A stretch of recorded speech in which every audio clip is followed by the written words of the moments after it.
email addresses as you arrived. We've selected a few of these just to highlight now, and I'm actually going to collapse a couple of them together. One of the interesting questions is the business of organizing comprehensive treatment when you may have either independent disorders or disorders that are all part of an overarching syndrome like Ehlers-Danlos, and some of the treatments may actually be competitive. So the question, for example, is if gradual exercise is a helpful part of the CFS POTS recovery program, but you also have joint issues such as dislocation and problems with muscle function, how do you resolve those? So I guess this is a question to the people that are currently involved in complex care or complex rehab processes. How do you balance, and maybe Dr. Rowe to start, how do you balance a situation where the individual treatment components for parts of a disorder may actually be competitive or, at worst,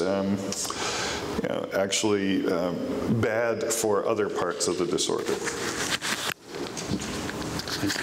Yeah, it's a common problem we face, especially within that scenario. We would find when I was sending people with chronic fatigue syndrome to a physio early on, that the physio would call me in a couple of weeks and say, this kid is just not trying. And simultaneously, the patient would call me and say, this physio is trying to kill me. And it was a matter of not understanding the problems with the joints or the position of condition that the child was in at the time. And we found that we really need to work manually first, especially in the more impaired patients. Get things moving, get some strength around the joints so that they're not relying on their weakest link, the loose ligaments. Improve the muscle strength around those joints, make sure things are functioning, that the nerves are not being stretched. The same thing that Dr. Henderson focuses on in the spinal cord is really what we're focusing on in the peripheral nervous system. You don't want this deformative stress affecting symptoms and creating pain. So you really need a very, very skilled therapist who begins at a gradual point and moves very slowly to help try and improve function. But it's a persistent challenge, and you guys in this audience know that. Who manages it? The management is really with close collaboration with the physio and the physician. So everybody has to talk. Yeah.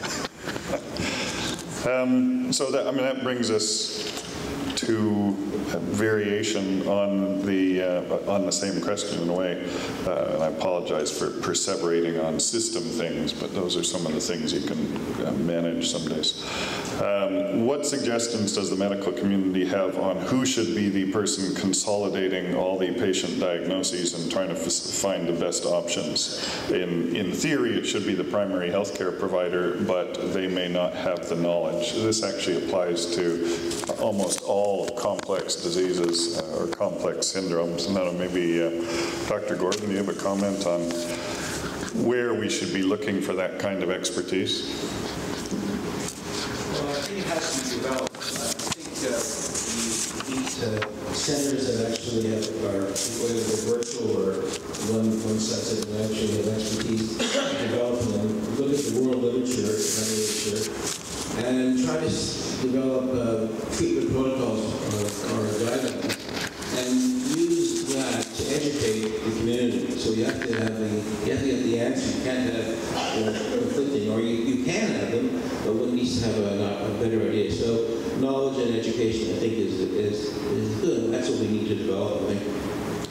Yeah, there is a timeline too. I mean, Dr. Henderson was speaking about the fact that his article of 9 years ago is now beginning to be quoted. He's actually a year ahead of schedule.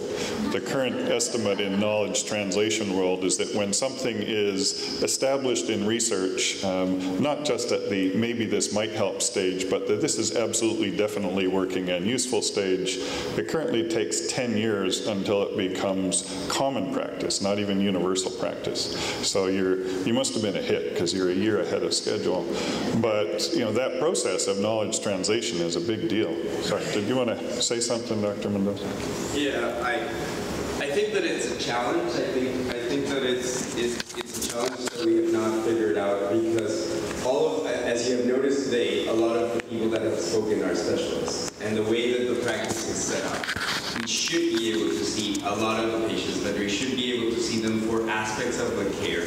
And ideally, there should be a primary care provider that integrates all the care. The alternative is to have a center, virtual probably, given the geographical constraints, and that unifies all the information and that makes sure that all of the different specialists are taking care of the different aspects. But the primary care provider needs to be involved. In genetics, which we're relatively privileged because we have an hour per patient as opposed to the 15, 20 minutes that other specialties have, is still very challenging.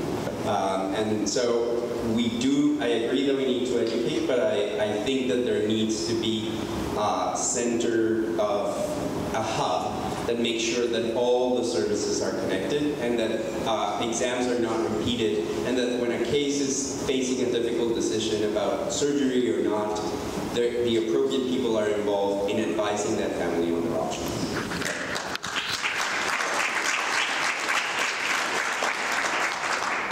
What I suspect will be the last question right now is, could a self-help guide or an app be developed to assist EDS patients when they have dislocations, subluxations?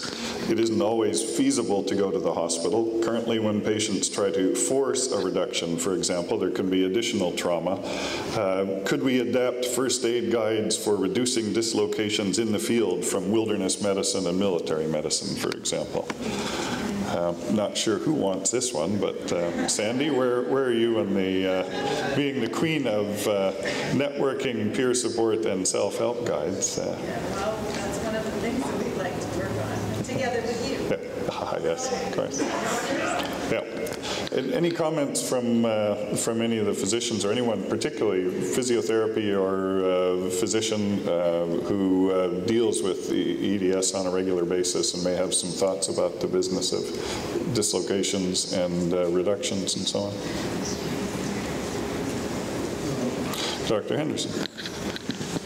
A lot of patients who regularly dislocate the sacroiliac junction or hip or shoulder, and they've all learned ways of putting it back in. And I think really to follow on your point, that we need to develop algorithms so people don't have to start from zero every time. That corporate knowledge is there for everyone, really available, and it would greatly facilitate the treatment regimen. Thank you.